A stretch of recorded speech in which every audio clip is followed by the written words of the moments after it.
జీవితాన కురిసెలేని కృపామృతం నా జీవకు మధురాతి మధురం నీ నామగానామృతం నీ కృపతోనే అనుక్షణం తృప్తి పొందెదను నీ కృపతోనే అనుక్షణం తృప్తి పొందెదను.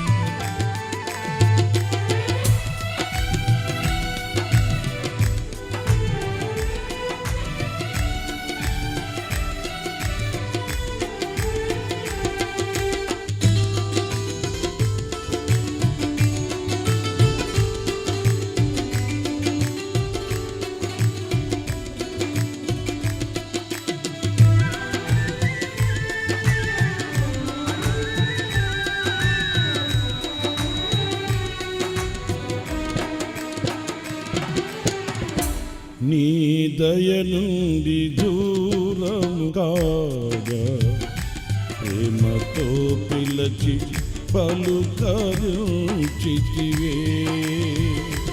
నీ దయ నుండి దూరము కాగా ప్రేమతో పిలచి పలుకరించితివే కృపయే నాకు ప్రాకారము గల ఆశ్రయపురమాయను నీ కృప వీడి క్షణమైన నేనెలా మనగలను కృపయే నాకు ప్రాకారము గల ఆశ్రయపురమాయను నీ కృప వీడి క్షణమైన నేనెలా మనగలను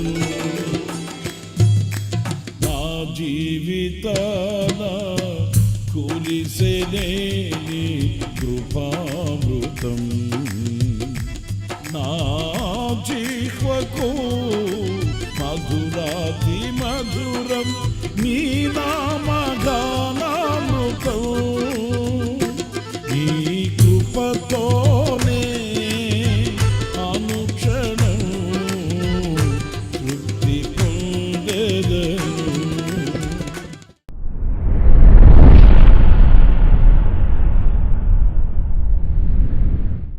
ప్రైజ్ ది లార్డ్. ప్రభు అయిన యేసుక్రీస్తు నామములో మీ అందరికీ మా హోసన్నా మినిస్ట్రీస్ తరపున హృదయపూర్వకమైన వందనాలు తెలియపరుస్తున్నాను. ఈ పూట దేవుని వాక్యంలో ఒక చక్కటి మాటని మనం ధ్యానిద్దాము. ఈరోజు ప్రతి మనిషి ఉదయం వదులుకొని మరలా సూర్యాస్తమయం వరకు కూడా ఎన్నో కార్యక్రమాలలో తనమునుకలై తిరుగుతున్నాడు. ఏదో సాధించాలి, సంపాదించాలని సాహసించి సాహసవీరుడై ఏదో తన వశం చేసుకోవాలని రెక్కల ముక్కలు చేసి రక్తం ఆవిరి చేసి అనేక విషయాలని పరిశీలించి పరీక్షించి వెదకి వెంటాడుతూ ఉన్నాడు. కానీ లోకంలో ఏది మనకు శ్రేయస్కరమైనది, ఏది ఆశీర్వాదకరమైనది, ఏది ఆశీర్వాదము కానిది అనేది వివేచించి అడుగులు వేసే వ్యక్తులు కొంతమందే కనిపిస్తారు. మనం కూడా వివేచించి ఆలోచించి దేవుని సన్నిధిలో మొరపెట్టి జ్ఞానాన్ని పొందుకొని మనం దేనిని వెతకి సంపాదించుకోవాలనే వివేకంతో ముందుకు వెళ్ళాలి. దేవుని వాక్యంలో చక్కటి మాట సామెతల గ్రంథం 2వ అధ్యాయం 3, 4, 5 వాక్యాలు చదివినప్పుడు, తెలివికై మొరపెట్టిన ఎడల, వివేచనకై మనవి చేసిన ఎడల, వెండిని వెదకినట్లు దానిని వెదకిన ఎడల, దాచబడిన ధనమును వెదకినట్లు దాన్ని వెదకిన ఎడల, యెహోవా యందు భయభక్తులు కలిగి ఉండుట ఎట్టిదో నీవు గ్రహించెదవు. దేవుని గూర్చిన జ్ఞానము నీకు లభించును. చూడండి, ఈ వాక్యంలో మనము వెదకాలట.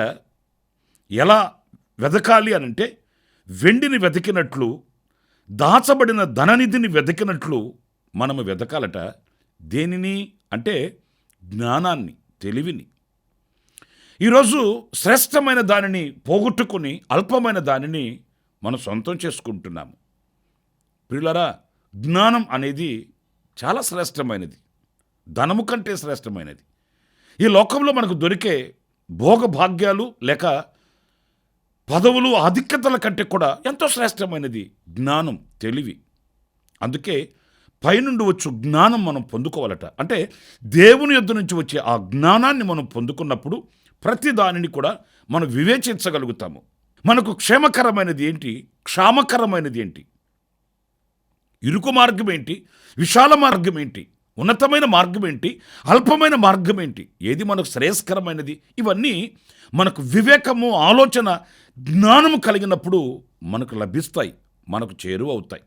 ఈరోజు చాలామంది ఉన్నతమైన పవిత్రమైన మార్గాన్ని విడిచి లోక సంబంధమైన మార్గాలలో ఈరోజు సాగిపోవడానికి గల కారణం ఏంటంటే ఈ జ్ఞానం లేకయే. దైవ ఆశీర్వాదాలు పోగొట్టుకొని లోక సంబంధమైన క్షణికమైన వాటి కొరకు ఉర్రుతలోగడం కారణం ఏంటి అంటే ఈ జ్ఞానం లేకయే.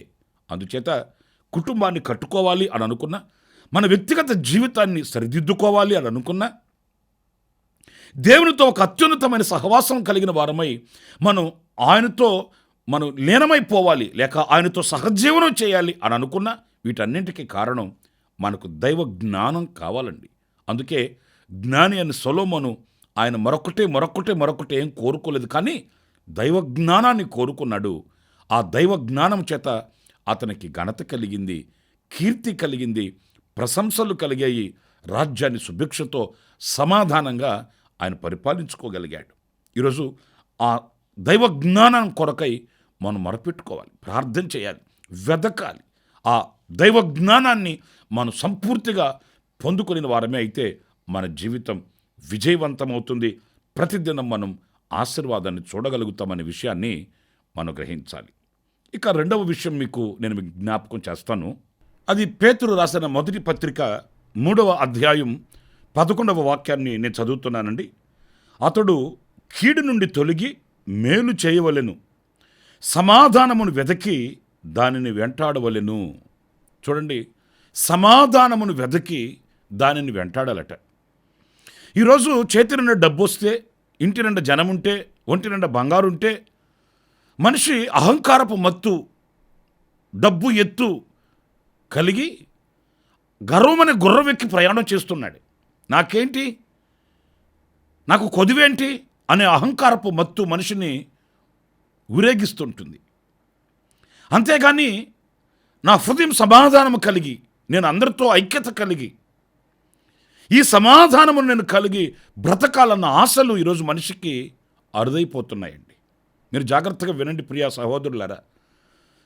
ఈరోజు పరిస్థితులు ఎలాగ దిగజారిపోయినాయనంటే, రక్తాన్ని పంచుకొని పుట్టిన సహోదరుని కూడా ప్రేమించలేని కఠోరమైన దినాలండి. పరాయి వాళ్ళని, బయట వాళ్ళని, ఇరుగు పొరుగును కాదు, ఒక్క ఇంట్లో ఉండి ఒక తల్లికి పుట్టిన అన్నదమ్ముల మధ్య కూడా ఈ రోజున అసమాధానపు ఛాయలు పొడచూపుతున్నాయి. ఏ ఒక్కరూ కూడా ఐక్యతను, సఖ్యతను కాపాడుకోవాలన్న ఆ ఆశని కలిగి ఉండట్లేదు.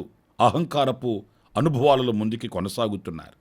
కానీ సమాధానం కలిగి బ్రతుకుటలో ఉన్న ఆనందం ఎలాంటిది, సమాధానం కలిగి బ్రతుకుటలో ఉన్న ఆ రమ్యకరమైన అనుభవాలు ఎలాంటివి అనేది ఈరోజు మర్చిపోతున్నారండి. అందుకే కీర్తనకారుడు చక్కటి మాట వ్రాశాడు. సహోదరులు ఐక్యత కలిగి నివసించుట ఎంత మేలు, అది ఎంత మనోహరము, అది అహరోను తల మీద పోయబడి గడ్డమ మీదగా కారి అంగీల అంచు వరకు దిగజారిన పరిమళ తైలంతో సమానం అన్నాడండి. నిజమే కదా. మనం ఒకరి ఎడల ఒకరు సమాధానాన్ని కలిగి ఉండడానికి ఈ సమాధానాన్ని మనం వెదకాలండి. ఈ సమాధానాన్ని మనం కాచుకోవాలండి. ప్రియులారా, ఒకవేళ ఒక మెట్టు మనం దిగినా పర్లేదు, కానీ సమాధానాన్ని మనం పోగొట్టుకోకూడదు. మనకు అబ్రహాము చరిత్ర మనకు దర్పణం పడుతుంది. అబ్రహాముని దేవుడు ఎంతగానో ఆశీర్వదించాడు, ఎంతగానో దీవించాడు. అంతగా దీవించబడిన అబ్రహాము ఏమన్నాడో తెలుసండి? ఈ సమాధానమును కాపాడుకునే విషయాలలో నాకు కలిగినది ఏదైనా నేను విడిచిపెట్టడానికి సిద్ధంగా ఉన్నాను అన్నాడండి. నువ్వు తూర్పుకు వెళుతావా? నేను పడమరకు వెళుతాను. అంటే తూర్పున ఉన్నది అబ్రహాముకు అవసరం లేదంటే సమాధానం నాకు కావాలి, కానీ ఇదిగో ఈ తూర్పున ఉన్నది, ఉత్తరాన ఉన్నది, దక్షిణాన ఉన్నది నాకు కలిగిన ఆశీర్వాదము లేక ఐశ్వర్యం నాకు కావాలని ఆయన ఆశించలేదు, సమాధానము కావాలని కోరుకున్నాడు. అందుకే దేవుడు అబ్రహాముని అంతగా దీవించాడు. లోతుతో అబ్రహాం చెప్తాడు, నీవు తూర్పుకు వెళితే నేను పడమరకు వెళుతాను, నీవు పడమరకే వెళితే నేను తూర్పుకు వెళుతాను. అంటే తనకు కలిగినది దేనినైనా విడిచిపెట్టడానికి సిద్ధమయ్యాడు, కానీ సమాధానమును మాత్రం విడిచిపెట్టలేదండి. కాచుకున్నాడు, కాపాడుకున్నాడు.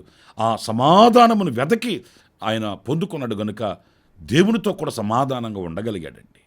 నేను ఒక మాట చెప్తాను, మనతో పుట్టిన వానితో మనం సమాధానంగా లేకుండా, ఇరుగు పొరుగుతో సమాధానం లేకుండా, మనుషులతో మనకు సమాధానం లేకుండా దేవునితో ఎలా సమాధానం కలిగి ఉండగలుగుతామండి?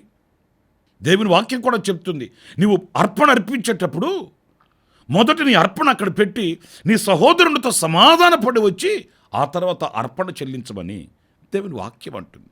కనుక మనం ఈ సమాధానమును వెతకి సంపాదించుకోవాలి. ఇప్పుడు లోకంలో మనం బ్రతికేది చాలా కొద్ది దినాలు. ఈ కొద్ది దినాలలో మరి కక్ష, ఈర్ష, ద్వేషం, పగ, కార్పణ్యం ఇవన్నీ అవసరం లేనివ్వండి. బ్రతికిన 4 దినాలు సమాధానం కలిగి, సంతోషం కలిగి, అందరితో ఆ యొక్క రమ్యకరమైన జీవితాన్ని పంచుకొని మనం దైవ రాజ్యానికి మనం పాత్రులము కావాలి. మరొక మాట కూడా నేను మీకు జ్ఞాపకం చేస్తాను. అదేంటంటే మత్తయి సువార్త 6వ అధ్యాయం 31, 32, 33 వాక్యాలని నేను చదువుతున్నానండి. కాబట్టి ఏమి తిందుమో, ఏమి త్రాగుదుమో, ఏమి ధరించుకుందుమో అని చింతింపకుడి. అన్యజనులు వీటన్నిటి విషయమై విచారింతురు. ఇవన్నీ మీకు కావాలనని మీ పరలోకపు తండ్రికి తెలియను.